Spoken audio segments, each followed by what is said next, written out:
मैं समझता हूं कि मुख्यमंत्री उत्तर प्रदेश के जनता के बारे में कम चिंतित हैं, अपनी पार्टी के बारे में, अपनी कुर्सी के बारे में ज्यादा चिंतित है। मैं समझता हूं उनकी चिंता लाजमी भी है कि जनता में उनके खिलाफ बहुत आक्रोश है। अब जब चुनाव आएगा विधानसभा का तो जनता सूझ समेत उनसे हिसाब करेगी। सेंटर में तीसरी बार उनकी सरकार है, उत्तर प्रदेश में दूसरी बार उनकी सरकार है, कई और स्टेटों में सरकार है। वो भय की राजनीति करते हैं, डरा के लोगों को वोट लेना चाहते हैं, जबकि उनकी खुद की सरकार है और तमाम तरह से बुलडोजर और तमाम तरह की जो कानूनी कार्रवाई वो करते हैं, जो संविधान के, लोकतंत्र के, न्याय प्रक्रिया और न्यायपालिका के विरोध में होती है। उसके बावजूद भी वो जनता को डराना चाहते हैं। एक मुख्यमंत्री के तौर पर ये उनकी सबसे बड़ी कमजोरी है। उत्तर प्रदेश में आज ही दो बड़ी घटनाएं, एक कल घटी है जहां 4 साल के बच्चे का अयोध्या में रेप हुआ है, और फरुखाबाद में 2 बच्चों को एक ही जो है चूनी से मार के लटका दिया गया है। देखिए बहन जी हमारी बड़ी नेता है, मैं उनका हमेशा सम्मान करता हूं। मेरी नजरों में उनका जो व्यक्तित्व है वो महापुरुष की जैसा है।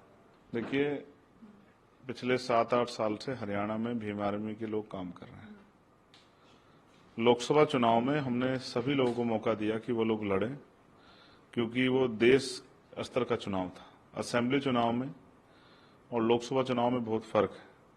हमारी पार्टी ने वहां लंबे समय से तैयारी की है और अच्छे मजबूत काम करने वाले, जिनकी खुद की पहचान है, क्षेत्र में जिन लोगों ने काम किया है, ऐसे अच्छे प्रत्याशी और भीम आर्मी आजाद समाज पार्टी का संघर्ष हमारे साथ है। वहां की स्टेट की टीम ने मजबूती से जिला, विधानसभा, बूथ सेक्टर का संगठन बनाया, उसके जरिए हम लोग चुनाव लड़ेंगे। और मेरा विश्वास है कि आजाद समाज पार्टी और जो अलायंस जेजेपी के साथ हमारा हुआ, मिलके जो है एक मजबूत विकल्प जो है हरियाणा में बनेगा, ऐसा मेरा विश्वास है। जी जी 90 सीटों में से 70 पर लड़ेंगे, बाकी पे 20 पर आप लड़ेंगे चुनाव। देखिए पार्टी ने जो तय किया है कि 20 सीटें वो सीटें हैं जिनमें हम लोग बहुत अच्छी तरह से फाइट कर सकते हैं, जिसके जातिगत समीकरण, क्षेत्रीय आधार हमारे साथ हैं, जिनकी तैयारी हमारी 1 नंबर की है। उन सीटों पर ही हमने तय किया कि हमारे प्रत्याशी लड़ेंगे।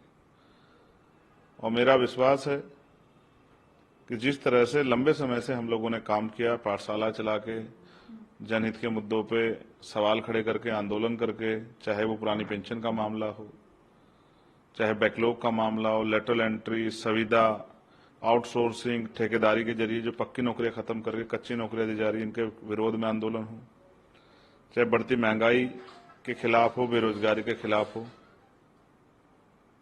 चाहे महिला सशक्तिकरण सुरक्षा का विषय हो, चाहे किसानों की फसलों का दाम हो, या मजदूरों के लिए न्यूनतम वेतन की बात है। अच्छे जो हमारी पॉलिसी में है कि गरीबों के लिए अच्छे स्कूल खुलें, किसान का बेटा भी, मजदूर का बेटा अच्छी पढ़ाई कर पाए, अच्छे हॉस्पिटल मिले जिनमें इलाज की व्यवस्था प्रॉपर जो है, वहाँ मशीनें हों जांच के लिए, चाहे वो ईसीजी हो, अल्ट्रासाउंड हो या एक्सरे मशीन हो, तमाम चीज़ों पे लंबे समय से हम लोग काम कर रहे हैं। तो मेरा भरोसा है कि जो जिस नीतियों पे हम लोग काम कर रहे हैं, तो जनता का आशीर्वाद हमारे साथ रहेगा, जनता का आशीर्वाद हमें मिलेगा। सर यूपी के बाद अब हरियाणा, तो कहीं ना कहीं मतलब पूरे देश में देखिए हमने बिहार में भी चुनाव लड़ा है, बिहार में भी पार्टी को जो है अच्छे वोट मिले थे, वो हमारा फर्स्ट इलेक्शन था। हमने यूपी में भी चुनाव लड़ा, मध्य प्रदेश, राजस्थान में चुनाव लड़ा। राजस्थान में जो 2023 का था असेंबली, हम लोग 3-4 सीटें बहुत कम अंतर से हार गए और 12-13 सीटों पर हम लोग तीसरे नंबर पर रहे। फिर यूपी में पार्लियामेंट का जब चुनाव आया तो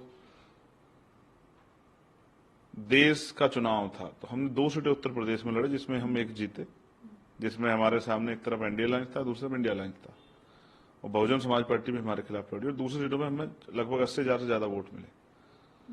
जो काम संघर्ष भीम आर्मी आजाद समाज पार्टी ने किया, जनता ने अब उनको वोट के रूप में आशीर्वाद देना शुरू कर दिया। तो अब हम विस्तार कर रहे हैं। जो सफलता हमें हरियाणा में हाथ नहीं लगी, मेरा भरोसा है राजस्थान में हमें नहीं मिली, वो हरियाणा से हमारे हिस्से में आएगी, क्योंकि हरियाणा उत्तर प्रदेश से सटा हुआ है और क्योंकि मेरे घर के करीब है, बिल्कुल सहारनपुर से जुड़े हुए बहुत सारा क्षेत्र है हरियाणा का, जिसमें पंचकुला है, अंबाला है, यमुनानगर है, यमुनानगर जगाधरी है, करनाल है। तो मेरा भरोसा है कि इस बार जो है पहली सफलता और पहला जो है जो असेंबली में हमारा रिप्रेजेंटेशन, वो हरियाणा के जरिए जाएगा।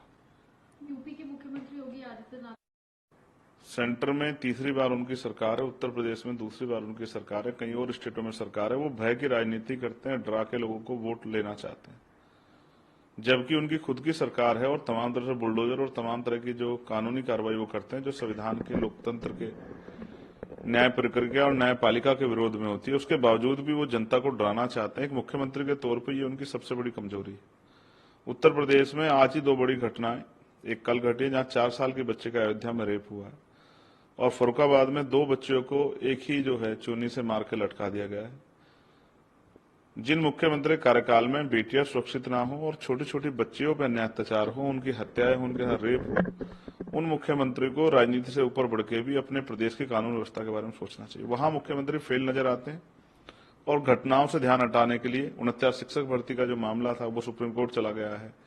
पुलिस भर्ती में जब घोटाला हुआ था, हमारी मांग पर उन्होंने दोबारा से पुलिस भर्ती कराई, और तमाम तरह के ऐसे विषय हैं जिन पे उनको जवाब देना चाहिए। वो समझदार आदमी हैं, तो वो सोचते हैं कि पहले से इस तरह की बात कर जाए, जनता का ध्यान बुनियादी मुद्दों से हट जाए। किसानों को बाढ़ से बड़ी परेशानी हुई, फसलों का बहुत नुकसान हुआ, मुआवजे के नाम पे कोड़ियां दिखाई गई। मैं जिस क्षेत्र से लोकसभा चुनाव जीत के आया हूं, वहां पर गुलदारों का बहुत बड़ा हमला है। मैंने केंद्रीय मंत्री को पत्र लिखा है, स्टेट मिनिस्टर को भी लिखा है। तमाम तरह से जो है इंसान 24 से ज्यादा लोगों की जान चली गई है। मैं समझता हूं कि मुख्यमंत्री उत्तर प्रदेश के जनता के बारे में कम चिंतित हैं, अपनी पार्टी के बारे में, अपनी कुर्सी के बारे में ज्यादा चिंतित है। मैं समझता हूं उनकी चिंता लाजमी भी है कि जनता में उनके खिलाफ बहुत आक्रोश है। अब जब चुनाव आएगा विधानसभा का, तो जनता सूझ समेत उनसे हिसाब करेगी। सर, एक आखिरी सवाल, मायावती बीएसपी उनकी। देखिए, बहन जी हमारी बड़ी नेता है, मैं उनका हमेशा सम्मान करता हूं। मेरी नजरों में उनका जो व्यक्तित्व है वो महापुरुष की जैसा है। उन्होंने बहुत काम किया है और एक लंबे समय तक उन्होंने सेवाएं दी। अब हमारी जिम्मेदारी बनती है कि उनके अधूरे काम को हम लोग पूरा करें। काशीराम साहब, बाबा साहब का सपना भी अधूरा है।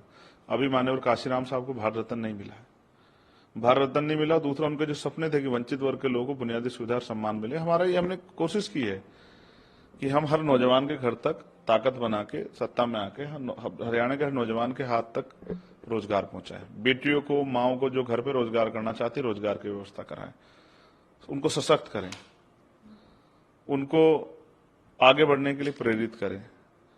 किसानों की समस्या और तमाम जो भी समस्या उन पर हम लोग काम करें। हमारी पॉलिसी में है कि सरकारी स्कूल वर्ल्ड क्लास होने चाहिए, सरकारी हॉस्पिटल वर्ल्ड क्लास होने चाहिए, जिससे गरीबों के साथ को आसानी से इलाज और एजुकेशन तो मिले, लेकिन साथ साथ जो है जो जेब की कटाई होती है प्राइवेट हॉस्पिटल में, वो भी बंद हो। तो हम अपनी पॉलिसी पे काम कर रहे हैं और वो भी अपनी पॉलिसी पे काम कर रहे हैं। जनता का आशीर्वाद हमारे साथ है और मेरा भरोसा है कि वो तो लंबे समय लड़ता है। इस बार आजाद समाज पार्टी हरियाणा में पहली बार जा रही है, मुझे भरोसा है कि जनता का आशीर्वाद हमारे साथ